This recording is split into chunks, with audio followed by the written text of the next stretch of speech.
Hong practices his diamond fist in the school gym. He just reached the subtlety level 2 days ago. In this world, martial arts mastery is divided into 5 levels: entry, proficiency, subtlety, great accomplishment, and perfection. Reaching subtlety puts him above everyone else in his class. A classmate tells him to take a break, but Hong stays behind to train more. On his way out, Teacher Lee stops him. The 30,000 yuan registration fee for the martial division is due next Monday. Hong asks for a few more days, but the rules are strict. 30,000 yuan is a massive hurdle. When he was 3, his parents died in a ferocious beast disaster. He has lived with his uncle and aunt ever since. Once they saw his martial arts talent, they supported his training completely. In an era overrun by beasts, martial artists are the top earners. He trains hard so they can live a good life, but right now he just feels like a burden. When he gets to his apartment, he stops at the door. Inside, he overhears his uncle and aunt talking about rent. They are short on cash, but his uncle decides to delay the rent to pay Hong's registration fee first. He even plans to stop taking his medication and pick up an extra job, so Hong doesn't have to worry. Hearing this breaks Hong. He walks inside, pretends everything is normal, and lets his aunt send him to rest. Lying in bed, Hong knows he needs tens of thousands of yuan in just a few days. For a martial practitioner, there is only one place to get that kind of cash fast. The next day, he heads to the underground fight club. He signs up for the guard challenge wearing a minotaur mask. The rules are simple: win 4 matches in a row to claim 60,000 yuan, lose, and get nothing. The announcer tells him to hype up the crowd. Hong takes the mic and calls everyone below a martial artist a weakling. The crowd gets angry, and the matches begin. His first opponent is a fighter in a dog mask who charges in with lots of momentum. Hong notices his lower stance is shaky. He dodges the attack easily and takes him out with one strike. His next opponent is a larger man. Hong tests his diamond fist against the guy's strong fist wand. He tanks a hit, realizes his own punch power is stronger, and exploits the man's wide-open waist to secure his second win. Hong easily gets his third win right after. He just needs one more victory for the money. Up in a VIP balcony, a wealthy man watches the arena. He notices Hong is just a regular disciple, but fights way above average. He thinks Hong is perfect for throwing matches. A man wearing a white fox mask volunteers to go down and recruit him. White Fox steps into the ring as the final challenger. He is a quasi-martial artist, which gives him a huge advantage over regular disciples. Knowing his own level is lower, Hong decides to go all out on his first move. He lands a solid punch, but White Fox effortlessly blocks it. Hong quickly realizes this guy is not a quasi-martial artist. He is a real martial artist, intentionally hiding his true strength. White Fox uses a move called Rushing Thunder Fist and strikes Hong hard. The power difference is terrifying. Hong tries to stay on the defensive and look for a counter, but White Fox continues to batter him. Hong's consciousness starts to fade. He hits the ground. White Fox steps on him and tells him he isn't getting the prize money. Instead, he offers Hong a job. If he agrees to join them and throw fights, they will pay him well.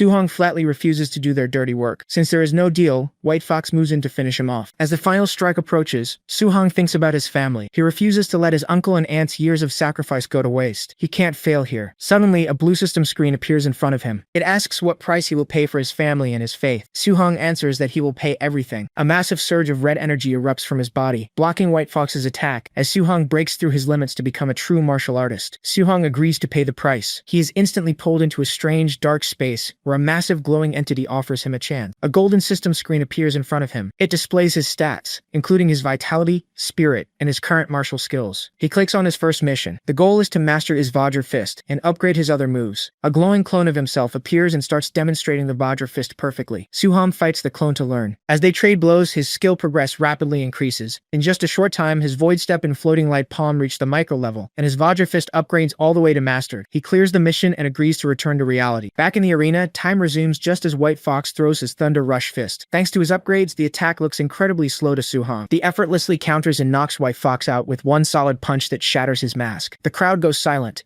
Hong reminds the stunned announcer about his prize money and walks away with the 60,000 yuan grand prize. Up in the VIP box, the wealthy boss is shocked to see a mere apprentice use a mastered Vajra Fist. He orders his men in black suits to follow Hong and find out who he really is. On his way home, Hong notices the men trailing him in an alleyway. He just scales the gap between two walls and easily loses them in the dark. An hour later, Hong drops a massive stack of cash on the table in front of his aunt and uncle. They are completely shocked, so he lies and says his dojo master decided to sponsor his training because of his high talent. They trust him and believe the story right away, happy that their money problems are solved. Later on the roof, Hong opens his system again. He sees he earned 67 martial value points for defeating a higher level opponent. The system notes that these points can be used to increase his vitality or skills. He tests it out by adding points to his vitality, pushing it up to 90. This officially puts his physical stats at the level of a quasi-martial artist. He dumps his remaining points into vitality, and the sudden boost heals all the injuries he took during the fight. Feeling a massive surge of new strength, he heads over to his high school's outdoor drill ground to test it out. He steps up to a Tier 1 combat power tester machine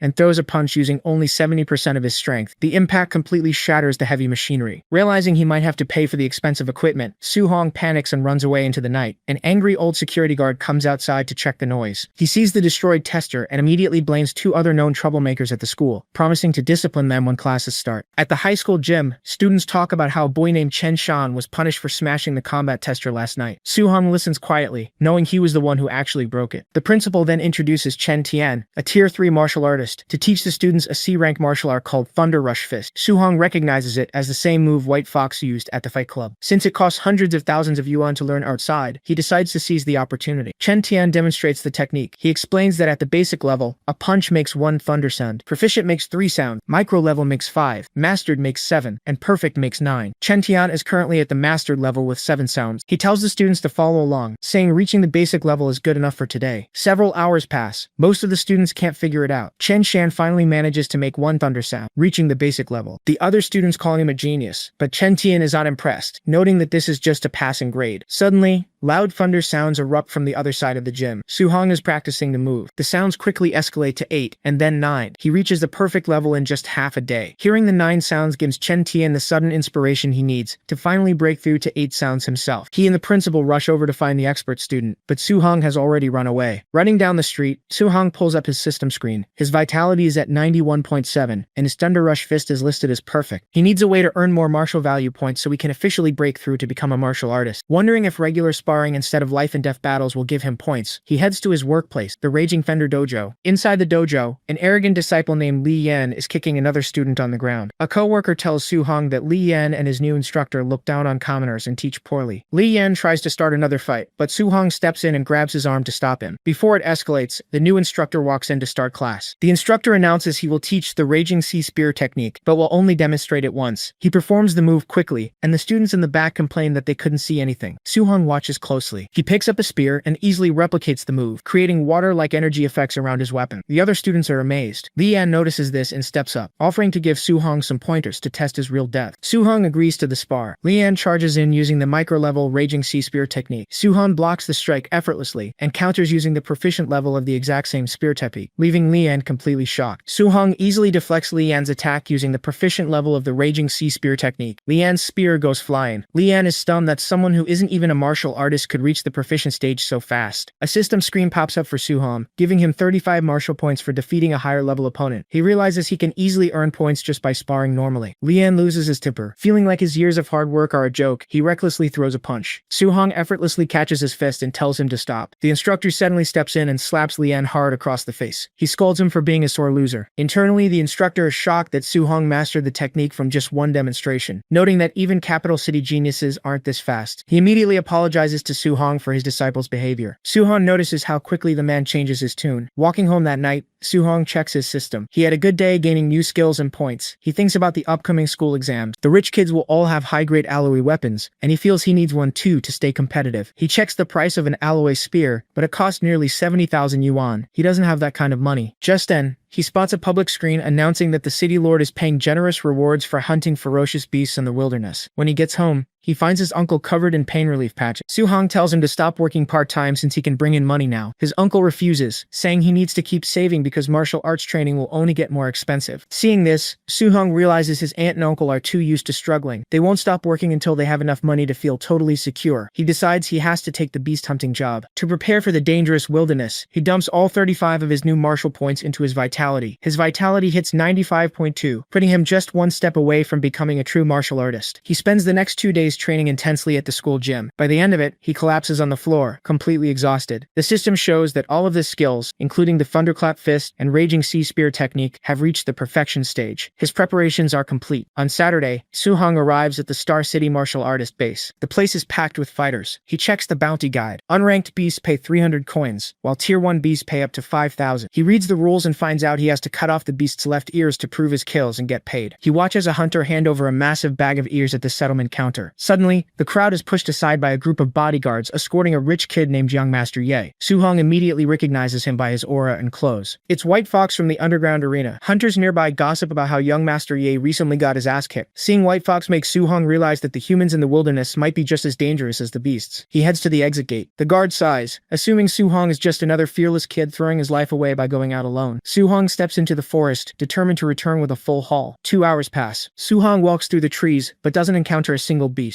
Assuming the outer edges of the forest have already been cleared out by other hunters, he decides to push deeper into the wild. A large white wolf lunges at Su-hong. He easily dodges its claws and strikes back with his thunderclap fist. The punch sends the beast flying into a tree, killing it instantly. Looking at his shaking hand, Su-hong realizes fighting monsters is more exciting than he thought. He defeated a rank 1 early-stage beast in a single move. Just as he wonders how he would fare against a mid-stage beast, a massive raging black bear appears behind him and roars. Su-hong turns and takes it out with one punch. He figures that as long as he doesn't provoke a rank 2 beast, he won't face much danger. He cuts off the bear's left ear to claim the 3,000 yuan bounty. A system screen pops up, telling him he has accumulated enough martial points to break through to a true martial artist. Before he can upgrade, he feels an intense aura nearby and goes to check it out. From a cliff, he spots a rank 1 late-stage black jade giant python. A team of hunters is fighting it, but the massive snake easily overpowers them, slamming one of the men into the rocks. Su-hong walks up to the injured man and borrows his spear. Su-hong steps up to face the giant python. Usually, a rank 1 late-stage beast requires a full team to take down, but since all his martial arts are at the perfection stage, he decides to fight it alone. The python lunges with its massive jaws. Su-hong uses his perfected void step to easily dodge the attack. He follows up with his perfected raging sea spear technique, coating the weapon in water energy, and strikes the snake's side. The python shrieks in anger. Su-hong attacks again, unleashing a wave of water energy that pushes the beast back. He quickly realizes the size difference is too big for a quick fatal blow. He decides to use a hit-and-run strategy to wear it down first. When the python sweeps its massive tail, Su-hong uses his perfected thunderclap fist to blast the ground and dodge out of the way. The fight drives on. Su-hong is exhausted and panting, but the strategy is working. The python is trembling and reaching its limit. Just as Su-hong readies his spear to deliver the final strike, he hears a laugh and sits his movement from his blind spot. A large bodyguard drops from the trees and punches Su-hong with a glowing red fist. The surprise attack sends Su-hong flying across the dirt. He coughs in pain and looks up to see the attackers. Young Master Ye, the guy who fought his White Fox at the underground arena, steps forward with his crew. He greets Su-hong and tells him to hand over the black jade giant python. Young Master Ye tells Su-hong he just got lucky finding a dying python. Su-hong quickly notes there are 5 of them. Since they are all martial artists, he knows he can't fight them head on. Before anyone can react, the giant python has fully recovered its stamina and rears up right behind Ye, ready to strike. The giant python lunges forward and devours the guard with a heavy sword. Su-hong jumps out of the way just in time. A system message pops up, notifying him that he indirectly killed an opponent. It gives him 30 martial value points. Moments later, another guard gets crushed by the python's tail, granting Su-hong another 30 points. He checks his total and realizes he finally has enough points to break through to a true martial artist. He just needs a safe spot to upgrade. Spotting a cave nearby, he sprints toward it and dives inside just as the python snaps its jaws against the rock entrance. Safe in the dark, he pulls up his system screen. He rapidly taps the interface, dumping all his accumulated points straight into his vitality. His body heats up as his vitality climbs, finally hitting exactly 100. A bright red aura erupts around him. He officially breaks through and becomes a tier 1 martial artist. With his new strength, Su-hong steps out of the cave to face the python. He doesn't need to play defense anymore. He charges straight at the massive snake. The python strikes, but Su-hong meets it head-on with his perfected Vajra fist. The punch stops the beast in its tracks. He follows up by launching himself into the air and raining down a barrage of perfected Thunder Rush fist strike. The heavy blows slam the python into the ground, completely crushing its head and finishing the fight. The system rewards him with 92 martial value points. Standing on top of the dead python, Su-hong remembers that he needs to cut off the left ear to collect the bounty money. He quickly realizes snakes don't have ears. Deciding it's not worth the hassle, he leaves the carcass and heads back. Walking through the destroyed woods, he comes across Ye's dead body. Su-hong notes that getting crushed by the snake was an easy way out for him. Curious, he searches Ye's pockets to see if he can find the high-level technique Ye used during their fight. He finds a small manual labeled Void Breaking Finger, a B-rank martial skill. Su-hong finds a quiet spot in the woods, builds a campfire, and reads the manual to memorize the cultivation method. He then enters the system space. A glowing blue clone appears and starts demonstrating Void Breaking Finger. Su-hong watches the clone shoot powerful beams of energy from its fingertips. As he studies the movements, his system progress bar quickly shoots up from 1% all the way to 100%. He masters the skill in no time. Back in reality, he tests the move. Shooting the beam puts a heavy strain on his body and makes him cough, but the destructive power is exactly what he wanted. Su-hong spends the next 3 days hunting deeper in the wilderness to get used to the technique. He tested on a charging bear, easily piercing its head with a single energy beam. The system confirms the void-breaking finger has reached the perfect realm. With his new skill maxed out, he decides it's time to head back to the city. At the Star City martial artist base, Su-hong drops a massive, blood-stained bag on the settlement counter. The clerk tallies up the beast ears. There isn't a single unranked beast in the bag. He counts 72 initial stage, 83 middle stage, and 17 high stage tier 1 beasts. The final payout is 406,000 blue star coins. Hearing the massive number, Su-hong gets nervous. He realizes he killed way too many beasts and might draw unwanted attention to himself. Suddenly, an angry shout echoes across the base courtyard. Supervisor Ye Chi, Ye's uncle, storms out with his men and completely locks down the facility. He orders his guards to block the exits and let no one leave. He announces that his nephew, Ye Feng, and 4 bodyguards were wiped out in the wilderness. The crowd of hunters quietly celebrate the news, whispering among themselves that Ye Feng was a menace who constantly robbed everyone. However, Supervisor Ye Chi announces that a B-rank martial skill manual is missing from his nephew's corpse. Because of this, he orders a mandatory body search for every martial artist in the base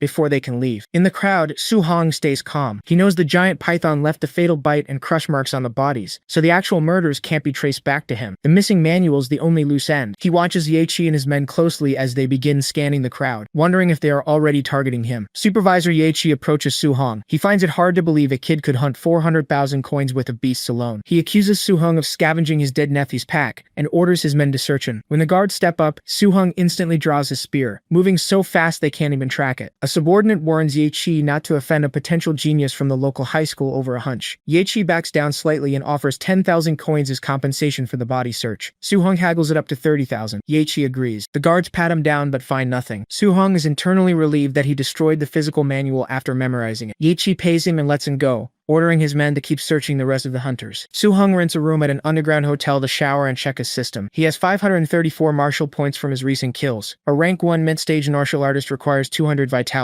He has enough points to reach it, but he decides to test his other stats first. He puts some points into his spirit, but doesn't feel any immediate difference. Next, he adds points to his mortal frame physique. His muscles instantly bulge, and he feels a massive increase in raw physical strength. Satisfied, he dumps 200 points into vitality and puts the rest into spirit. A huge surge of red energy erupts from his body. His muscles expand dramatically before slowly shrinking back to their normal size. He's just glad he isn't stuck looking like a giant meathead. An hour later, Su-hong arrives at the Star City Martial Artists Association to take his official assessment. To pass as a rank 1 martial artist, he needs at least 100 vitality and a combat power score over 1,000. He watches another candidate pass the test easily, scoring 105 vitality and over 1,700 combat power using the thunderclap fist. A cocky candidate steps up to Su-hong, acting superior, but Su-hong ignores him and steps into the vitality scanner. The scanner reads his vitality at 123. The cocky kid is shocked, assuming the machine is broken. Next is the combat power test. Su-hong wants to hide his true level, so he decides to use only 50% of his raw physical strength without using any martial arts. He punches the heavy machine. The sheer force of the blow sends the massive tester flying across the room, crashing into a pillar. The screen flashes a score of 3,004. The crowd is stunned. A score of 3,000 is the standard for a rank 1 high-stage martial artist, and Su-hong achieved it with pure physical power alone. Up on a balcony, the wealthy boss from the underground fight club recognizes Su-hong and realizes why he is so strong. In the top office, the association president, Wu Shan, complains about the lack of local geniuses and worries about losing her job. Suddenly, an employee bursts through her door. He frantically reports that a monster just appeared in the assessment hall. A rank 1 early-stage kid who hit over 3,000 combat power and sent a heavy tester flying, using nothing but raw physical strength. At the Martial Arts Association hall, a staff member offers to help Su-hong register. Suddenly, President Ru Lingxian steps in and takes him directly to her office. She tells him his high school principal tried to hide his talent, but she already processed his official ID and monthly allowance. Because of his high score, she offers to teach him a guidance technique personally. She explains that guidance techniques aren't just for absorbing spiritual energy from the environment. They can also be used to add elemental attacks to physical strikes. She demonstrates by summoning flames from her hand, explaining there are 7 elemental attributes: metal, wood, water, fire, earth, thunder, and wind. A person's ability to learn an element depends on their natural compatibility. She hands Su-hong a testing crystal for the fire attribute to see his potential. To her absolute shock, the crystal glows at 100% compatibility. Su-hong mentions he prefers thunder, so she tests that next. It also hits 100%. They quickly test the rest. Su-hong has 100% compatibility with all 7 elements. President Wu is completely stunned, realizing he is a monster that defies common sense. She advises him to focus on just 1 or 2 elements since human energy is limited. Cultivating all 7 would be a waste of time. Su-hong asks for the manuals for all 7 anyway so he can try them and decide later. She agrees. Then, she brings up his upcoming school exam. She explains that humanity is at war with other races,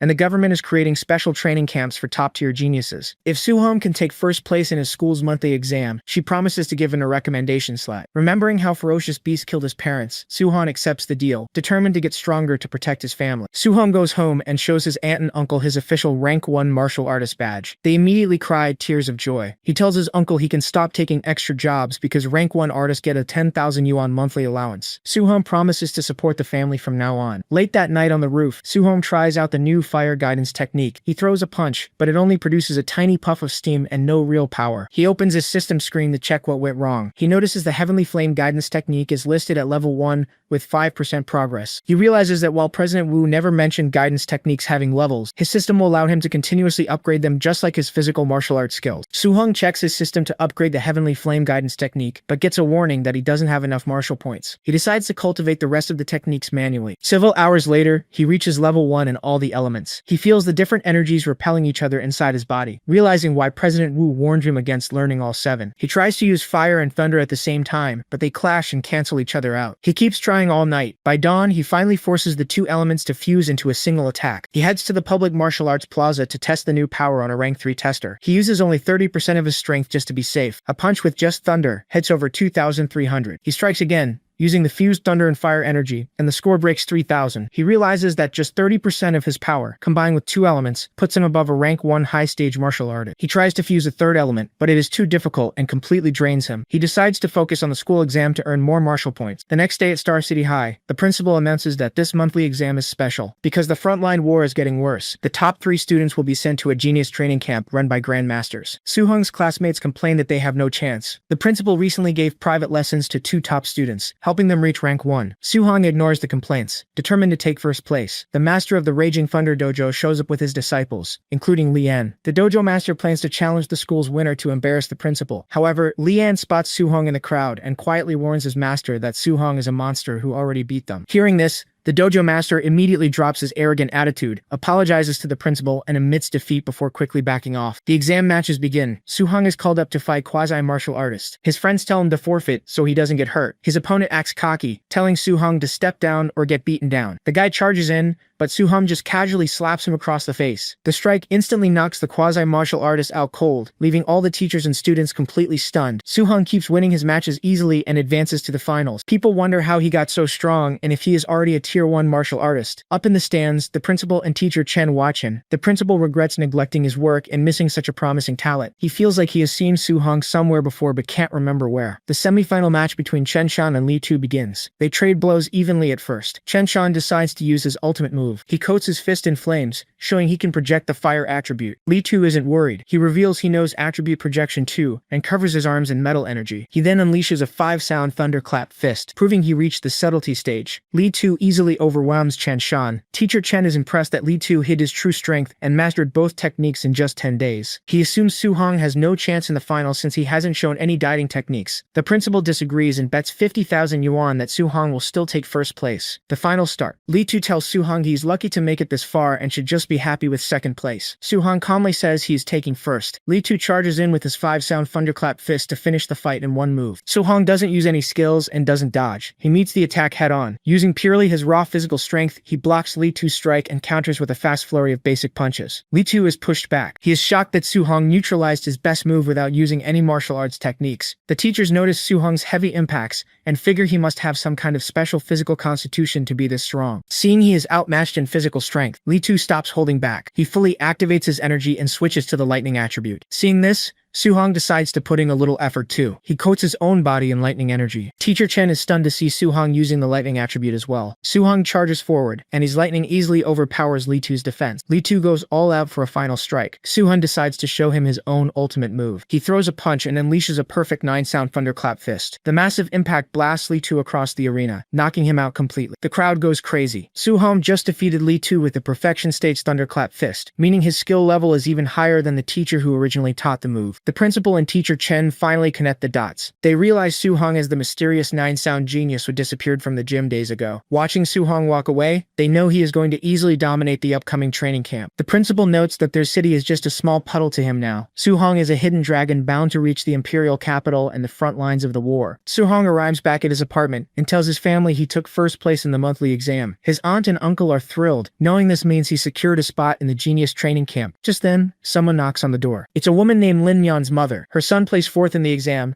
just missing the cut for the camp. She rudely offers Su-hong 30,000 yuan to give up his spot. Su-hong and his family look at her, unimpressed. Realizing they are taking the money, she tries to scare them. She claims the training camp is extremely dangerous and that people frequently die there from the brutal training and competition. She insists Su-hong should give up his spot for his own good. This worries his aunt and uncle. They ask him if the camp is really that dangerous and if he can guarantee his safety. Su-hong confidently assures them he can. The woman scoffs, calling him a child making empty promises. Su-hong's uncle steps forward. He tells the woman that he trusts his family over a stranger and firmly kicks her out, slamming the door in her face. The woman curses them outside, predicting Su-hong will just get eliminated. Inside, his uncle admits he is a rough, uneducated man, but he trusts Su-hong's judgment. He says they don't care about rankings, only his safety, and they will fully support whatever decision he makes. Later that night on the roof, Su-hong knows his family is still secretly worried despite their support. To protect them, he resolves to get even stronger. He checks his system. He earned 285 martial points from his exam matches. Not knowing what kind of high-level skills the other camp geniuses will have, he decides his best strategy is to boost his physical combat power. He dumps points into his mortal frame physique until it reaches 64.6%. He's curious about what special physique comes after 100%. Then he notices that his Thunder and Heavenly Flame guidance techniques have hit level 2. He realizes he can level them up just by naturally cultivating them. He decides to test this theory. He summons both lightning and fire energy and starts cultivating. By dawn, the system confirms his strategy. Both guidance techniques have leveled up to level 3, and his vitality naturally increased by 3 points in the process. Later, Su-hong walks down the street. A red sports car pulls up, and President Wu tells him to get in. As they drive to the camp, she gives them some warnings. She explains that some of the geniuses in this batch are absolute monsters. Many are already rank 1 high-stage martial artists, and are close to heading rank 2. Even worse, the skills they have mastered are at least class B. Su-hong realizes rank 2 artists require 200 vitality, meaning his current 126 vitality puts him at a disadvantage. But he isn't worried about the class B skills. Thanks to his system space, he knows he can learn and master any skill much faster than them. President Wu tells him his raw talent is the highest she has ever seen, but he lacks the resources the other rich kids have. She tells him not to be discouraged if he faces setbacks in the camp, assuring him that with his talent, he will eventually surpass everyone. Su-hong thanks her calmly. Seeing his calm reaction despite knowing he is outmatched in stats, and President Wu realizes she doesn't need to worry about his mindset causing any issues. They drive to the Tianlin mountain range. Su-hong's classmates are terrified because the area is filled with dangerous beasts, including rank 7 base kings. Su-hong remembers fighting beasts here recently, but knows the deeper areas are much more deadly. They arrive at the training encampment. Su-hong is excited, but his classmates are already shaking in fear. He notices the other students here are extremely strong, mostly rank 1 mid or high stage. A fleet of luxury cars pulls up, carrying the top-tier geniuses. A beautiful girl named Goddess Zhao Yan steps out, known for her spiritual telekinesis. A flashy guy with white hair, Lin Xinghe, follows, close to hitting rank 2. Then, the city lord's son, Wan Tiantou, steps out. He has 95% fire attribute compatibility and a special physique. Seeing them, Su-hong smiles, ready to see how much of a genius they really are. The camp supervisor announces the rules for the entrance exam. The actual training camp is 30 kilometers away, deep in the mountains. To pass, students must travel there within 8 hours while carrying a special token. The tokens are hidden inside ferocious beasts scattered across the route. Su-hong's classmates panic. 30 kilometers in 8 hours is usually easy, but navigating through deadly beasts makes it nearly impossible. Some students protest, arguing the exam relies too much on luck and is unfair. The supervisor shuts them down. He tells them the battlefield is brutal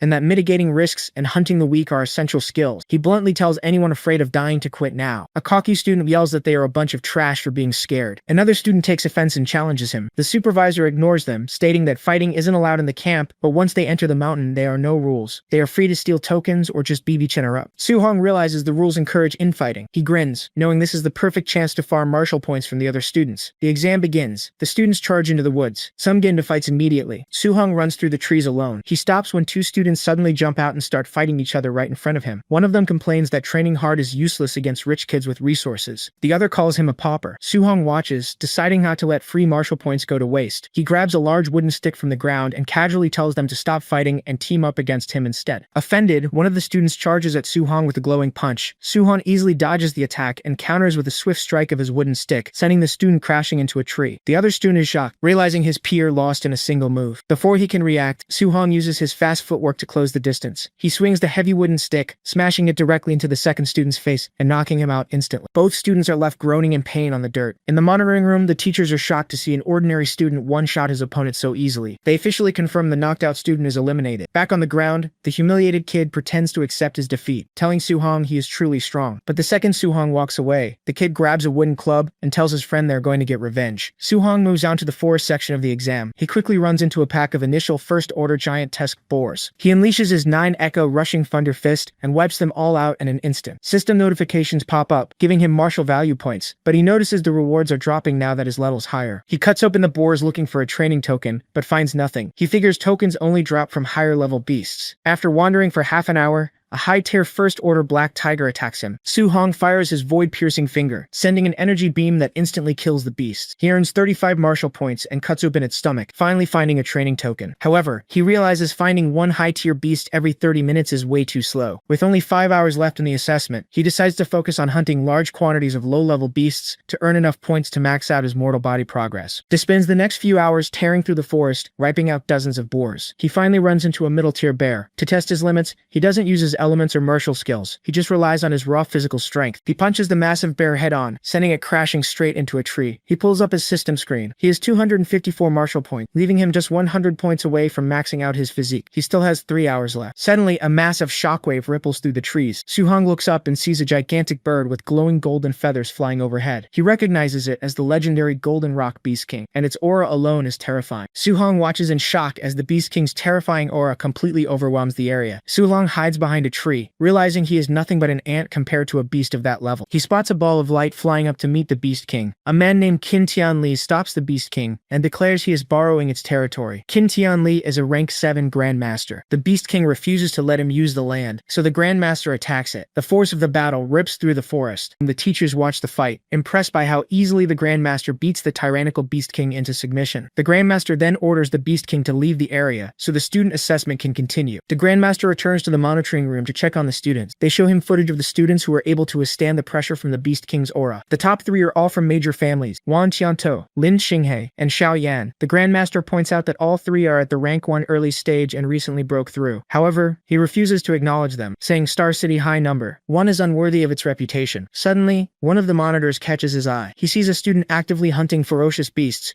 right after experiencing the Beast King's pressure. It's Soo-hong. The teachers are shocked. The Grandmaster demands Soo-hong's file. Reading it, he realizes Soo-hong has perfectly cultivated a C-rank martial art, reached 3000 combat power, using purely physical strength, and possesses 100% affinity for all 7 elements. Finding such a monster in a backwater place like Star City completely blows his mind. He notes that Soo-hong's blood chi is low, because cultivating 7 guidance techniques simultaneously drains the body. Soo-hong arrives just before the deadline, covered in blood and dirt from hunting. The cocky student from earlier season, and assumes they will have plenty of ways to deal with him in the camp. The camp instructor steps up and introduces the facility. He explains there is a gravity training room, a movement skill room, a ferocious beast combat room, and a martial arts pavilion. In the pavilion, students can exchange contribution points for pills, weapons, and martial arts up to A rank. However, to earn these points, students must pass various training subjects with outstanding performance. The instructor dismisses the students for the day. Soo-hong heads to his dorm room. He is happy to have a private space so he can level up without anyone seeing. He opens the system interface. He has 354 martial points from his hunt. He dumps the points into his mortal body stat, pushing it all the way up to 100%. The system prompts an evolution. A massive red aura envelops him, as his body begins to undergo a profound transformation. Soo-hong's mortal body reaches 100% and evolves into the Overlord body. He checks his system and sees it is ranked as the strongest physique in the world, currently sitting at spirit rank 0%. To test his new raw power, he grips his grade C alloy spear. The metal begins to creak and bend, just from a normal squeeze. Realizing he needs a much stronger grade A weapon, he decides to gather contribution points quickly. He heads out to find a weighted vest to earn extra points during training. At the warehouse, he sees a student named Wan Tiantuo jumping around effortlessly while wearing a 3,000 kilogram vest. The staff notes that Wan can handle this because of his special barbarian god body. Meanwhile, in the monitoring room, Grandmaster Qin and his staff watch the screens. They discuss Soo-hong practicing all 7 guidance arts simultaneously. Believing geniuses are too arrogant to take direct advice, Qin decides to teach Soo-hong a harsh lesson, so he will give up the extra element. He He orders a night raid, assigning a high-rank first-tier martial artist with 5,000 combat power to ambush and crush Su-hong. Jin figures that if the kid's martial heart breaks that easily, he's just trash anyway. Back in the warehouse, Su-hong looks at the super heavy alloy vests. He skips the 10-ton option, knowing it would slow him down too much, and puts on a 5-ton vest instead. He wears his regular jacket over it to hide the bulk. He walks over to the gravity training rooms. On the main monitor, he sees Wang Tiantuo training at 2 times gravity with his 3-ton vest, making the effective weight 6 tons. Su-hong's high school classmates spot him, but decide not to say hi, feeling too embarrassed by how far behind they are in strength. Su-hong enters a private gravity room. He knows his 5-ton vest at 2 times gravity would equal 10 tons, which he could only handle for 10 minutes. He decides to set the machine to 1.5 times gravity to last longer, bringing his total load to 7.5 tons. Outside, the other trainees look at the monitor and start laughing. Seeing that he set the room to only 1.5 and assuming he isn't wearing a vest, they call him weak. Inside, the immense pressure pushes Su-hong to his limits. He activates his guidance arts. Even though it is much harder to practice under the heavy gravity, his cultivation speed skyrockets. He trains continuously for 2 hours. He checks his system and sees his blood chi has increased from 126 to 130. Except for thunder and fire, all of his other elemental guidance arts have leveled up. Completely exhausted, he struggles to stand up and shuts down the gravity machine. He walks out of the room dripping with sweat. The trainees waiting outside immediately start mocking him, joking that they could sleep in a 1.5 gravity room without breaking a sweat. Complaining about the lack of ventilation, Su-hong pulls off his jacket to cool down. As the jacket drops, the massive 5-ton weighted vest is fully exposed. The trainees mocking him instantly freeze in pure shock. When the trainees realize Su-hong endured over 2 hours under heavy gravity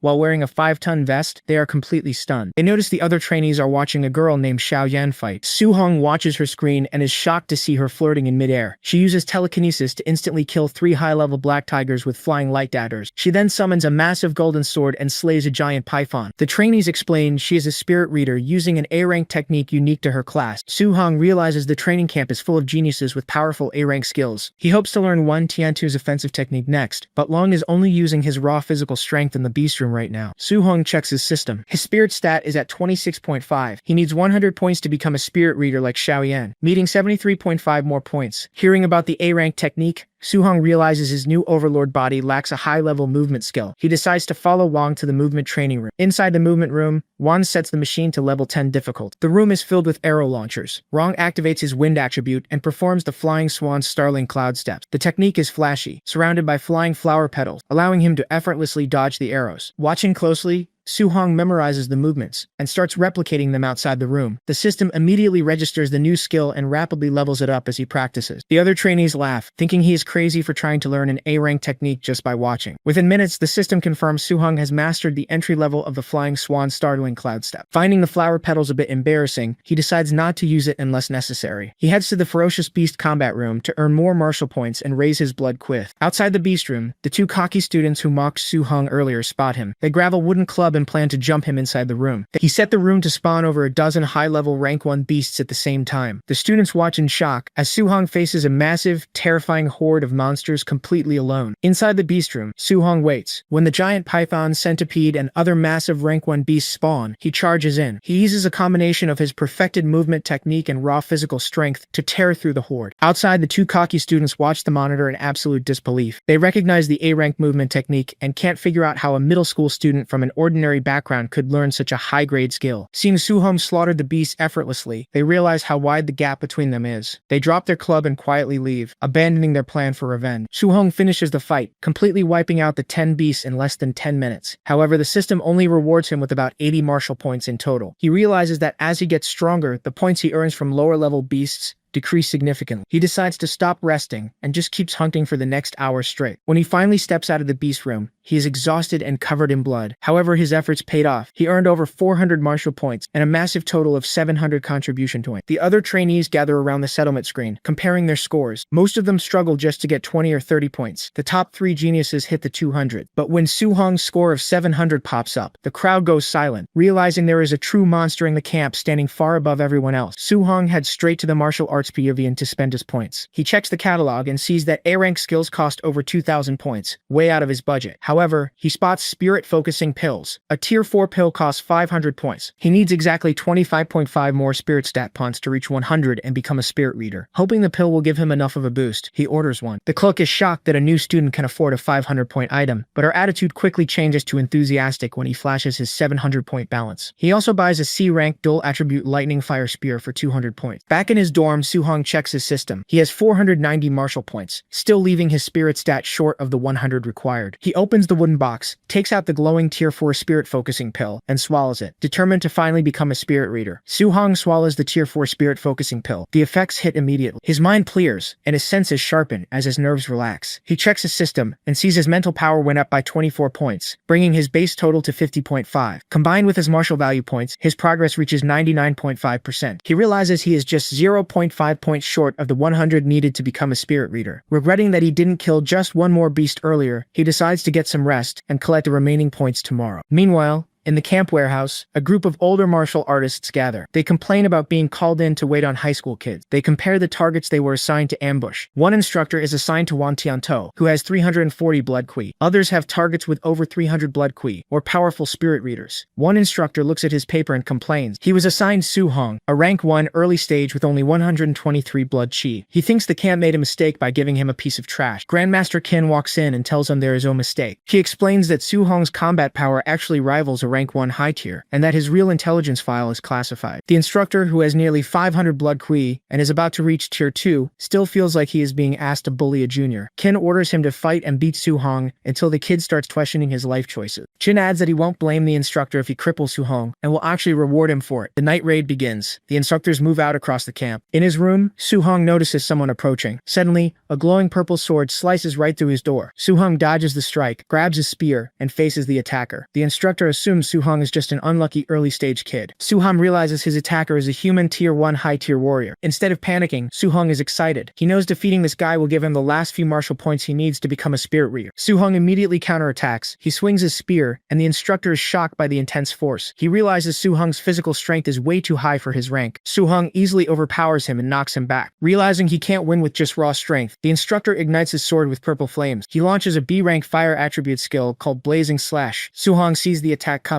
He channels raw lightning into his new dual attribute spear and blocks the heavy strike head-on without even using a martial arts skill. The impact shatters the floor beneath them. The instructor is stunned that Soo-hong blocked his B-rank technique using just raw lightning. However, he mocks Soo-hong, saying that since he doesn't know any lightning spear techniques, he still can't win. Soo-hong calmly agrees that he doesn't know any lightning spear techniques, but then he channels fire into the spear alongside the lightning. The instructor stares in absolute terror as he realizes Soo-hong is using attribute fusion, believing the power of thunder and fire combined is just a legend. Soo-hong attacks, and the instructor desperately tries to block with his blazing slash. The fused elements easily tear through the B-rank technique and send the instructor crashing through the dorm wall. Outside, Grandmaster Qin and his staff are watching the raid unfold on monitors. The other 3 instructors assigned to the top geniuses were all defeated, but when King checks on the instructor assigned to Soo-hong, he sees him unconscious in the rubble. He immediately realizes Soo-hong must have used a fusion technique to beat a quasi-tier 2 martial artist. Kin's staff is shocked. They explain that the only genius to ever research dual attribute fusion took 10 years to pull it off, while Soo-hong mastered it in less than a month. Qin notes that attribute fusion is usually avoided because it has a high chance of ruining a warrior's cultivation, permanently trapping them at tier 1. However, since Soo-hong's comprehension is heaven-defying, Qin imagines a future where Soo-hong successfully fuses all 7 elements. The thought of that overwhelming power makes Qin realize he must stop Soo-hong from ruining his potential by getting stuck at a lower tier. A staff member then casually mentions that Soo-hong's physical strength also completely crushed the instructor, revealing his constitution might be even stronger than Wang Qiantuo's barbarian god body. To properly test Soo-hong's true limits, Qin decides to set up a match tomorrow, pitting Soo-hong against the 3 strongest geniuses in the camp. Soo-hong dumps all his martial value points into his spirit stat. His spirit hits 100.2%, and he officially becomes a spirit reader. He feels a strange sensation, like growing a third arm. He tests his new power by floating in midair and lifting his spear with his mind. With this new ability, he decides he needs to learn the A-rank spirit martial art from Yan. The next morning, the instructor gathers the students. He announces a comprehensive test that will measure their blood chi, combat power, spirit, strength, speed, and martial arts mastery. The top 10 students will earn contribution point, but the first place winner will get to choose an additional A-rank martial art or movement technique. Soo-hong is determined to take first place so he can get an A-rank technique to complement his movement skill. From a balcony, Grandmaster Qin watches the crowd. He spots Soo-hong. To test him, King decides to make the 3 strongest geniuses go first, placing Soo-hong 4th. He hopes the stark contrast will pressure Soo-hong and motivate him. Lin Xinghe steps up to the combat monitor first. The assessment requires testing raw physical combat power, before using martial arts. Lin punches the machine with just his physical strength and scores 4,013. He then uses his B-rank wind element martial art, the cloud-hidden gale punch, and scores 5,642. Su-hong watches closely, and his system immediately copies the technique. He notes that the 1,600-point boost from the B-rank skill is a bit underwhelming. Yan goes next. Her raw physical combat power score is 3,253. Su-hong figures this is normal since spirit readers usually have weaker physical bodies compared to their mental strength. For the martial arts portion, Yan uses her spirit energy to condense a massive golden hammer and smashes it down on the tester. Su-hong's system instantly acquires her spirit weapon condensation art. Realizing how easy it is to copy skills in the camp, Su-hong smiles, wondering how many more martial arts he can learn from the others today. Wang Tiantuo steps up next. Relying solely on his barbarian god body, he punches the tester and hits 7,534. The crowd is blown away, noting his physical power alone matches a rank 2 middle stage martial artist. He then activates his A-rank offensive martial art, the Bone Ghost Netherfire Fist. Su-hong's system copies it instantly. Before anyone can react, Su-hong's name is called. To single him out, Grandmaster Qin places him right after the top 3 geniuses, hoping the contrast will shame him. Su-hong calmly approaches the machine for the physical combat power test. She throws a pure physical punch and scores 6,551. The crowd goes wild, shocked that a kid at the bottom of the class can hit that hard without any martial arts. For his second test, Su-hong decides to use his newly copied Bone Ghost Netherfire Fist. The system prompts a fast leveling progression, and he masters the entry level of the skill immediately. He infuses his fist with the A-rank fire technique and strikes the machine, hitting a massive 9,013. The score rivals a rank 2 high-stage warrior. The other students are terrified by the power, and even Grandmaster Qin is shocked. Wang Tiantuo is stunned that someone beat him, but assumes Su-hong must be hiding his vitality. However, when Su-hong steps into the vitality scanner, the number reads exactly 137. The crowd realizes Su-hong actually hit a 9,000 combat power score, while still just being an early-stage rank 1 martial artist. With the raw power test finished, Grandmaster Qin announces the start of the combat rankings. He explains the challenge system, where students can designate their opponents, and the last one standing takes the top spot. Instantly, Lin Xinghe points at Su-hong and challenges him to a fight. Lin Xinghe acknowledges Su-hong's combat power as matchless, but notes his vitality is extremely low. Lin plans to use his movement techniques to avoid Su-hong's attacks and wear him down over time. Grandmaster Qin suggests the top 3 geniuses should fight Su-hong all at once instead. The trio thinks this is overkill and worries they might accidentally cripple him, but Su-hong calmly accepts the challenge. Feeling insulted by his confidence, the 3 geniuses agree to jump him. The match begins. Lin Xinghe uses his flying swan startling cloud steps, planning to run circles around Su-hong while the other 2 ambush him. However, Su-hong instantly appears right in front of him. Before Lin can react, Su-hong punches him in the face and knocks him to the ground. Yan, the spirit reader, immediately uses her telekinesis to bind Su-hong in place. Seeing him stuck, Wang Tiantuo charges in with his Bone Ghost Netherfire Fist. Realizing the mental control is tricky, Su-hong uses pure brute force to forcibly shatter Yan's telekinetic grip. He then meets Wang's A-rank fire attack head-on, blocking it with just his physical strength. The impact stuns everyone. Not wasting a second, Su-hong grabs Wang and throws him directly at Yan, knocking both of them out of bounds. The fight ends in an instant. The crowd is terrified by how easily he dismantled the top 3 geniuses. Grandmaster Qin asks if anyone else wants to challenge Su-hong. Naturally, everyone surrenders. Qin declares Su-hong the undisputed number 1 and takes him to the martial arts pavilion to pick his A-rank reward. On the way, Qin asks Su-hong why he hides his strength. Su-hong explains that without any powerful family backing, showing off too early makes him an easy target. Qin likes his smart approach. He admits he arranged the trial specifically to give Su-hong a reason to take more resources. He tells Su-hong he no longer needs to hide because Qin will personally back him up from now on. At the pavilion, Qin tells Su-hong to look over the manual list and asks what techniques he already knows. Su-hong casually lists off several A-rank and B-rank skills, including the Flying Swan Startling Cloud Steps and Cloud Hidden Gale Punch. Qin realizes those 2 skills aren't even in the Khan's pavilion. He asks if Su-hong learned them just by watching Lin Xinghe use them once. Su-hong says yes. Hearing this, Qin is completely stunned, realizing once again that Su-hong is an absolute monster. Qin decides Su-hong needs a control-type technique. He recommends the A-rank fire attribute, Flame Cage. It allows the user to trap an enemy using fire energy. Qin demonstrates the move, showing how he can trap someone and follow up with a deadly strike. Qin admits it's a very difficult skill to master, adding that even he couldn't use it while attacking until he reached rank 3. Before Qin can even finish explaining, Su-hong's system registers the technique. Su-hong politely declines it, pretending he gave up because it sounds too hard, but he secretly just copied it for free. Qin then suggests an A-rank earth attribute defensive technique called Thick Earth Armor. He notes it will pair perfectly with Su-hong's physical strength. Su-hong agrees to take it. Qin then asks what special physique Su-hong has. Su-hong makes up a name on the spot, calling it the Overlord Body. He brags that it's the strongest physique in the world, hoping Qin will be impressed enough to give him more techniques. Qin has never heard of it, but considering Su-hong's insane physical power, he believes it must be a rare, unrecorded constitution. Suddenly, Kin gets a phone call. His staff reports that Soo-hong was secretly wearing a weighted vest during his fight against the three geniuses. Kin turns to Soo-hong and asks why. Soo-hong explains he just wanted the extra contribution points. Realizing Soo-hong fought a rank 2 martial artist while wearing extra weight, Kin tells him to take off the vest immediately. Soo-hong takes it off and hands it to the pavilion manager. The heavy vest smashes into the floor, shocking the manager when she realizes it weighs 5 tons. Kin decides Soo-hong needs a powerful A-rank offensive spear technique. He remembers that Grandmaster Jang, who runs the training camp in Yang City, uses a legendary thunder spear technique. Kin tells Soo-hong they are going to Yang City tomorrow to challenge Jang's top student, planning to trick Jang into betting his technique on the match. That night, Soo-hong practices the new techniques in his dorm. By morning, he manages to get all 3 A-rank skills up to the entry level. Meanwhile, in Yang City, Grandmaster Jang is training his top student, Lin Chunfun. Lin has a rare wood spirit body and recently broke through to rank 2. Jang is forcing him to learn an A-rank wood control technique called wood prison. Lin fails repeatedly, complaining the technique is too hard and begging for a month to learn it. Jang scolds him, mentioning that Kin found a prodigy who learns techniques in just a few days. Jang gets a call from Kin setting up the match. He tells Lin to hold back during the fight so Kin doesn't lose face. Lin confidently agrees to act like it's a close fight. The next afternoon, Kin and Soo-hong arrive at the Yang City camp. Jang greets them and asks to see Kin's new prodigy. When Chin introduces Soo-hong as a rank 1 early stage warrior, Jang is completely confused. He wonders how he is supposed to tell his rank 2 student to fake a close fight against a rank 1 early stage kid. Chin ignores his confusion and tells him to start the match so they can head back in time for dinner. Grandmaster Chin officially introduces Soo-hong to the students of the Yang City training camp. He tells them Soo-hong is a rank 1 early stage from Star City. One student laughs, thinking Soo-hong must be incredibly weak. However, when Ching announces that Soo-hong is here to challenge Lin Chunfeng, their rank 2 top student, the crowd is stunned. Lin is confused and annoyed, wondering how he is supposed to fake a back-and-forth fight against a rank 1 without accidentally killing him. The match begins. Lin decides to act out a struggle. He charges at Soo-hong but intentionally leaves an opening. Soo-hong casually steps aside. Realizing he needs to look like he is trying harder, Lin uses the A-rank wind attribute movement technique, flying swan startling cloud steps, to close the distance. Soo-hong is completely unfazed. He immediately mirrors the exact same movement technique and easily dodges Lin's attack. Lin is shocked that Soo-hong also knows the wind technique. He decides to use his control-type martial art, the wood prison, to trap Soo-hong. Thick vines shoot out from the ground and wrap around Soo-hong's leg. Soo-hong decides to test his raw physical strength. With one massive pull, he uses pure brute force to shatter the wood prison instantly. Lin is terrified. Soo-hong's physical strength is ridiculous. Before Lin can react, Soo-hong rushes him with incredible speed. Panicking, Lin abandons his plan to fake a struggle and uses his A-rank defensive technique, wood evasion, to summon a thick wooden shield. Soo-hong punches the shield with raw physical strength, completely shattering it and knocking Lin back. Lin realizes Soo-hong's power is equal to a ferocious beast, and that he actually has to fight seriously. Lin draws his sword, and uses an A-rank fire attribute martial art called Blazing Slash. The strike is powerful, but Soo-hong just smiles. He raises his hand and summons a cage made of white-hot flames,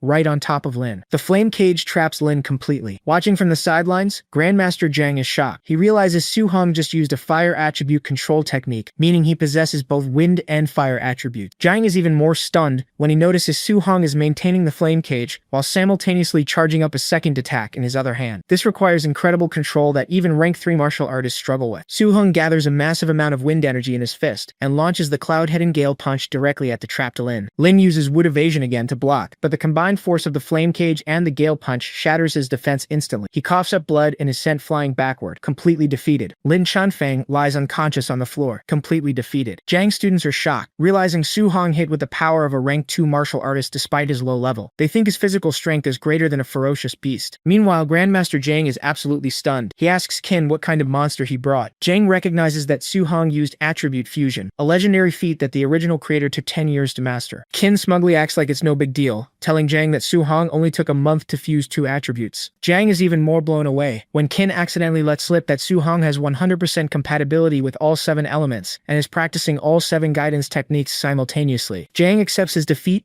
and takes Soo-hong to a private training room to fulfill the bet. He agrees to teach Soo-hong his A-rank spear technique, the 9 sky-breaking spears, and his ultimate skill, palm lightning. Jang demonstrates the spear technique. It consists of 3 forms. He performs the first form, river flip, creating a massive wave of lightning. The second form, sea overturn, creates an even larger storm. He finishes with the third form, skybreaker, bringing down a massive bolt of lightning from above. Soo-hong watches in awe, realizing Jang is holding back significantly so he doesn't destroy the room. Even holding back, the aftershocks create a terrifying tornado tornado of lightning energy. Su-hong feels like an ant standing next to this level of power, but it makes him excited for the future. Jiang hands Su-hong the manual for the 9 sky-breaking spears. He tells him to study the movements and ask questions if he gets stuck. Jiang promises to teach him the palm lightning technique once he masters the first form of the spear. He mentions that while the spear technique is strong, palm lightning is far superior. Hearing this, Su-hong is eager to learn quickly. Jiang leaves the room to meet with Qin, telling Su-hong to practice on his own for a bit. 1 hour later, Grandmaster John returns to check on Su-hong's progress. He expects the boy will need a month or two to learn the spear technique. However, Su-hong tells him the moves are too difficult, and he can only manage the basics for now. He immediately asks Zhang to teach him the palm lightning technique next. Zhang is completely stunned by the kid's monstrous talent. Later that evening, old Qin finds John spacing out and asks if he taught Su-hong the palm lightning yet. John simply opens the door to the training room, revealing Su-hong already practicing the high difficulty moves. Suddenly, Su-hong unleashes a massive burst of electricity, successfully executing palm lightning. Zhang is in disbelief, remembering that it took him 3 months to master the technique, and he was considered a genius back then. Qin praises Su-hong's limitless potential. They invite Zhang out for drinks, and tell Su-hong they are leaving the training camp tomorrow. That night in his dorm room, Su-hong opens his system panel. He sees that defeating Wang Tiantuo and Lin Chonfeng earned him 230 martial values. He uses the points to upgrade his blood chi, watching the number increase, but he realizes it is not enough. Since no one in the camp dares to duel him anymore, he figures he will have to hunt vicious beasts later to farm more points. Meanwhile, Zhang and Qin are drinking when an assistant rushes in to announce that the night raid activity is starting. Zhang happily gives the order to begin and tells them to train the students hard. Suddenly,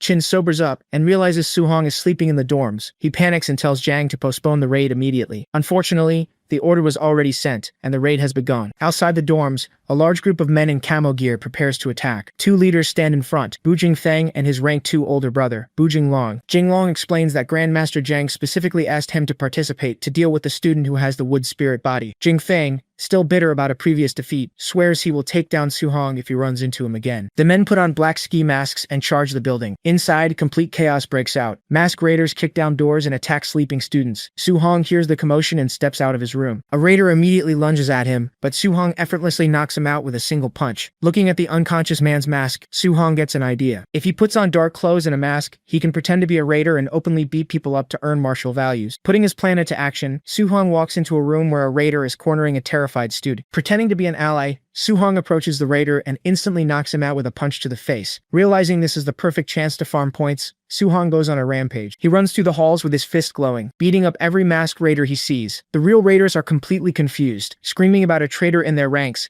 as Su-hong effortlessly takes them down. He clears the entire first floor and moves to the second. He unleashes a massive golden energy wave down the hallway, knocking out several raiders at once. System messages flood his vision, showing constant gains of martial value point. Thrilled by the huge payout, he heads up to the 3rd floor. There, a group of raiders is standing around watching the green-haired Lin Chunfeng fight the rank 2 leader Bu Jinglong. Su-hong walks right up behind the spectators and charges his fist with golden energy. He blasts the raiders away with a single strike, stating he has already seen the wood spirit body in action. Both Lin Chunfeng and Bu Jinglong stop their fight and stare at the masked Su-hong in shock. Covered in a glowing golden aura, Su-hong looks at both of them and casually tells them to come at him together. Bu Jinglong tells Lin Chunfeng to rest, so he can deal with Su-hong myself. He charges forward, stating that Su-hong is breaking the rules of the night raid and needs to be taught a lesson. Su-hong simply activates his Vajra fist and punches Bu Jinglong. The impact creates a huge burst of golden and red energy, sending the rank 2 leader flying back. Realizing Su-hong's actual strength, Bu Jinglong tells Lin to team up with him. Lin uses a wood prison technique, summoning glowing green vines from the ground to trap Su-hong. Su-hong easily bursts out of the vines. When Bu Jinglong attacks again, Su-hong activates his earth attribute battle armor. A spectral purple armor appears around him and completely blocks the rank 2 strike. Su-hong retaliates by punching Bu Jinglong away, then jumps into the air and delivers a flaming axe kick to Lin Chunfeng, knocking him out cold into the floor. Su-hong checks his system. He receives 140 martial values for defeating the leader, and 75 for Lin. He is thrilled to see he earned over 2,400 martial values in total that night. The next morning, the bruised and battered raiders are recovering outside the dorms with ice packs. Old Qin yells at Grandmaster John for the mess his student created, but John laughs it off and runs away. Qin then asks Su-hong if he still needs metal, wood, and water attribute martial arts. When Su-hong says yes, Qin smiles and says they are going to visit some old friends. Over the next 10 days, they visit 3 different training camps. Using the exact same betting routine,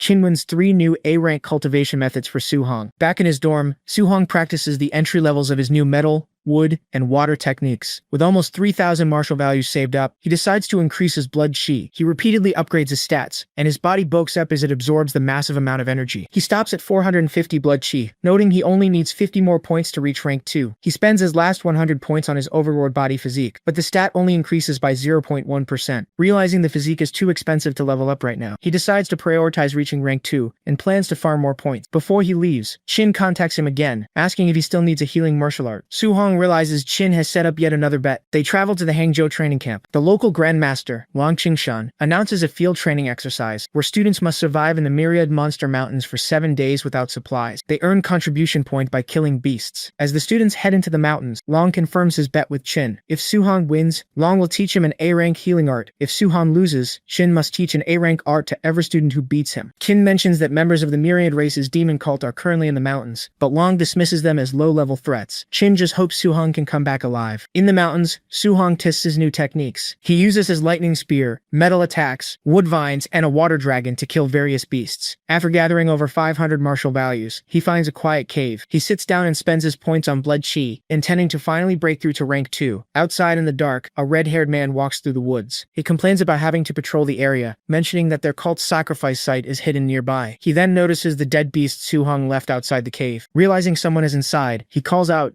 demanding the person surrender for an easy death, or else he will skin and eat them alive. The red-haired man assumes the person hiding inside must be rank 2 or 3 since they killed the Crimson Flame Black Tiger. He warns them not to resist. Inside the cave, Su-hong hears the arrogant tone and worries the guy might be a rank 4 martial artist. Deciding he needs to escape, Su-hong unleashes his water dragon technique to blast his way out of the cave. The red-haired man smirks and slices the water dragon in half with a flaming sword strike. Seeing the attack, Su-hong realizes the man is only at the early stage of rank 3. Realizing he overestimated his opponent, Su-hong stops running and turns to face him. He notices a specific tattoo on the man's neck and immediately identifies him as a member of the myriad race's demon cult. He knows these cultists view their human heritage as a disgrace and regularly capture humans to sacrifice for rewards from other races. Disgusted, Su-hong calls in human scum and readies his weapon. The cultist attacks with an A-rank fire move called Sky Sun Slash. Su-hong meets the attack head-on with his lightning spear's river flip technique. The two attacks clash, and the cultist is shocked to see his fire slash completely scattered. He cannot understand how a rank 2 martial artist is pushing him back, while simultaneously using water and lightning attributes. Realizing he is outmatched, the cultist tries to retreat, but Su-hong uses his wood attribute to summon vines that bind the man's legs. Su-hong then unleashes a massive lightning blast, seemingly obliterating the cultist. However, the cultist's body turns into glowing molten rock and reassembles itself. He transforms into a winged stone monster, boasting about the divine might of the celestial race. He yells that once their sacrifice ritual is complete, he will become a true celestial. He throws a giant rock fist at Su-hong, who easily blocks it with his spear. Unimpressed by the transformation, Su-hong traps the monster in a flame cage. He then charges his spear with intense golden lightning and thrusts it forward, piercing straight through the rock demon's chest and shattering him to pieces. A system message appears, showing Su-hong earned 212 martial values for killing the mutated celestial. He notes that hunting cultists pays out much higher points than hunting beasts. Remembering the cultist's words about a sacrifice, he suspects they have captured humans and immediately contacts the Grandmasters to report it. Back at the Hangzhou train camp, Grandmaster Wang reads the report. He tells Old Qin that the cult is just sacrificing their own members this time, so there is no need to launch a rescue mission. He also scoffs at the idea of Su-hong killing an early rank 3 cultist, thinking the kid is just bragging. Old Qin simply sips his tea, fully trusting his student's strength. 3 days later in the mountains, Su-hong stands next to a massive dead snake beast. He checks his system panel and sees he has earned a total of 832 martial values. Suddenly, his perception alerts him to a presence. He looks up into the trees and spots a blue-haired woman holding a whip. She praises him for noticing her, flirting briefly before stating that since he is here, he has to die. She swings her weapon, launching a barrage of sharp ice spikes at him. Instead of panicking, Su-hong just smiles. He looks up at the cultist and thinks to himself that more martial values have just delivered themselves directly to him. Su-hong launches his water dragon technique, crashing the massive water construct directly into the blue-haired woman. Before she can recover, Su-hong grabs her by the neck, deciding she is the perfect person to ask about the other cult outposts. He throws her to the ground and strikes her with his nether bone ghost fist. Pinning her down with his spear, he demands the location of the outpost. Terrified and spitting blood, she points him 10 kilometers north and begs for her life. She reveals there are 3 rank 3 and 3 3 rank 2 martial artists left at the camp. Su-hong does the math and realizes that taking them all out will give him enough martial values to finally reach rank 2. The woman suddenly morphs into a winged creature, claiming her strength is doubled and that she will kill him for underestimating her. Su-hong does not even let her finish. He instantly blasts her with a massive pillar of golden energy, stating the cultist committed too many sins and he will not let a single one of them live. The system immediately awards him 208 martial value, and he smiles at the prophet. 10 kilometers north at the sacrificial outpost, 3 human students are surrounded by a large group of cultists. The students realize they were tricked, as the enemies are all rank 3 instead of rank 2. The cult's blood commander orders his men to kill the human geniuses and use them for the sacrifice. From a distance, Grandmaster Wang and Old Chin are watching the scene unfold. Wang says he will intervene to save the students if things get too dangerous, but Chin tells him not to worry. Qin points out that his monster of a student is about to save them. Su-hong drops down from the sky and throws his spear, impaling an attacking cultist to a tree right before he can strike a student. Su-hong then jumps into the middle of the crowd, repeatedly blasting the cultist with palm lightning. After clearing the immediate area, he casually turns to the shocked students and asks if they are okay. They recognize him as Su-hong from Star City. Watching from afar, Wang is amazed by Su-hong's rapid growth and the fact that he can use palm lightning so easily. Su-hong tells the students to fall back and leave the rest to him. He looks at the remaining cultists with pure excitement, seeing them as a giant gold mine since each one is worth at least 200 martial values. A bulky cultist tries to crush him, but Su-hong blocks the attack and effortlessly punches the man into the ground. He calls for the next opponent and continues electrocuting the cultist with golden lightning. Terrified, the remaining enemies retreat toward the temple steps. Blowing the top of the temple, the blood commander completes the ritual using the bodies of the fallen cultists. The prosecutor passes by fugitive. Su-hong watches as all the spilled blood floats into the air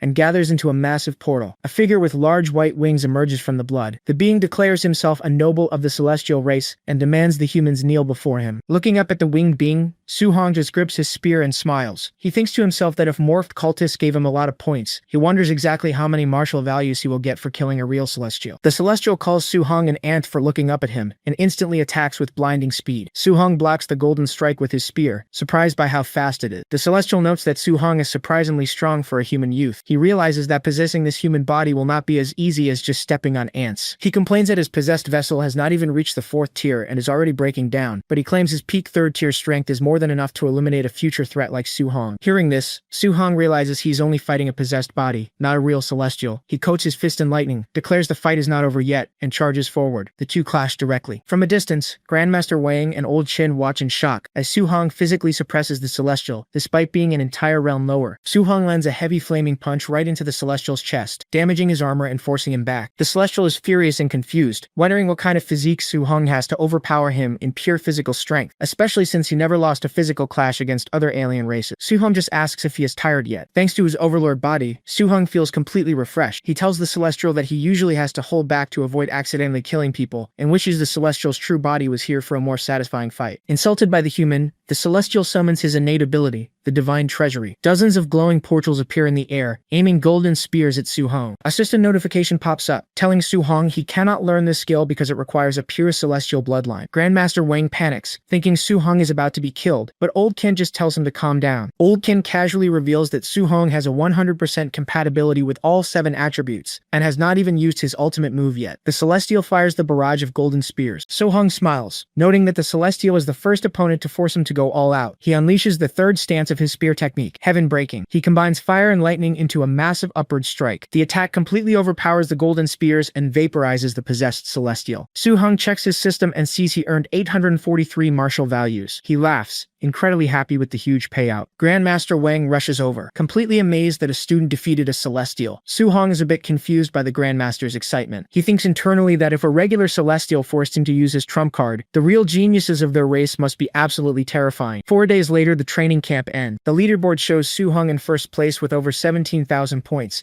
completely crushing everyone else. Some students doubt his score since he is not even a 2nd-tier martial artist yet, but the students he saved quickly defend him. They confirm that Su-hong was taking out 3rd-tier cultists with single strikes. Meanwhile, Grandmaster Wang complains to Old Chin that Su-hong is a little monster who learned his A-rank healing skill in less than half a day. Back in his room, Su-hong uses his new healing art to completely erase all his old battle scars. He opens his system panel and sees he has 4,800 martial values saved up from the mountain training. He decides it is time to upgrade his mental strength to 500 points, so he can become a 2nd-tier telekinetic, and plans to boost his blood chi as well. Far away on the celestial race planet, inside a massive temple, a giant shadowy figure questions the celestial who possessed the cultist. The giant demands to know how he lost to a human who is an entire realm lower, even after using his divine abilities. The defeated celestial Tian Ming simply admits that the human youth is a monstrous genius. Hearing this, the giant calls forward another celestial named Tian Shine. Back at the Star City training camp, Wang Tiantu and his two friends are fighting a giant bear beast. They spent the entire month grinding in the gravity room and using all their contribution points on pills to boost their strength. Their hard work paid off, and all three of them broke through to the second tier. Lin Xinghe even bulked up into a muscular hunk. They are feeling confident and can't wait for Su Hong to return so they can challenge him again. Old Keen arrives back at the camp alone. When another instructor asks where Su Hong is, Keen explains that the kid wanted a few more days of training in the forest and will return before the camp ends. 2 days later, Su Hong is meditating on a cliff in the forest. His system constantly adds points to his mental power. A giant snake beast tries to ambush him from behind, but Su Hong doesn't even move. He simply raises his hand and uses telekinesis to freeze the massive beast in midair. He then uses the weapon condensation art to form a giant golden sword and crushes the snake into the ground. Pleased with the result, he notes that the power of a second-tier spirit reader is terrifying. With his mental power significantly increased, he decides to try a triple attribute fusion. He gathers lightning, fire, and gold energy in his hands. The moment the three elements touch, they become incredibly violent. Su Hong loses control, and the energy creates a massive explosion that destroys the cliffside. He survives the blast and realizes that if he perfects this fusion, it can injure a fourth-tier martial artist. On the last day of the training camp, Su Hong finally walks through the front gates. The other students immediately run to notify Wang Qiantou and his group. The three friends confront Su Hong, boldly stating they will defeat him this time, because they are all second-tier martial artists now. Su Hong just smiles and powers up a fiery aura, revealing that he is also a second-tier martial artist. They are shocked, but the girl steps forward. She uses the weapon condensation art to form a glowing golden sword, stating that she is a second-tier spirit reader, so his physical rank doesn't scare her. Su Hong apologizes and reveals he is also a spirit reader. He summons a telekinetic weapon so massive that it instantly shatters her sword and blows the group back. Realizing Su Hong is a second-tier martial artist, a second-tier spirit reader, and has a top-tier physique, the three friends lose all hope. Su Hong asks if they want to fight him all at once so he can earn some martial values, but they instantly surrender and run away screaming. Watching from afar, Old Kin is left completely speechless. The other Grandmaster just laughs, calling Su Hong a once-in-a-millennium monster. Suddenly, a giant flaming bird appears in the sky above the camp. It yells that the 30 days are up and orders the humans to get out. Old Chin recognizes the bird as a giant deuce he dealt with before. Annoyed, Chin flies into the air wrapped in a massive purple aura. He tells the bird that they will leave when they want to and no one can kick them out. Kin easily overpowers the giant bird, stomping it right out of the sky. The students watch in awe, noting that the heat and power of a 7th-tier Grandmaster look like a battle of gods. The bird begs Chin to stop hitting it, claiming it brought backup today. Old Chin tells it to bring them out so he can beat them up too. Suddenly, the sky turns dark, and a massive shadowy figure emerges from the clouds. A giant purple eye opens and stares down at the camp. The instructors panic, recognizing the entity as the Lord of Myriad Monsters, one of the strongest existences in the mountains. Su Hong grips his spear tightly and looks up at the massive shadow. He notes that the weakest entities at that level are 9th tier, and the Monster Lord is in the King's Ceiling realm, which is even higher. Su Hong stares up at the massive glowing eye of the Lord of Myriad Monsters. He realizes that as a second-tier martial artist, he is completely insignificant compared to a King's Ceiling realm entity. He thinks about how he wouldn't be able to protect anyone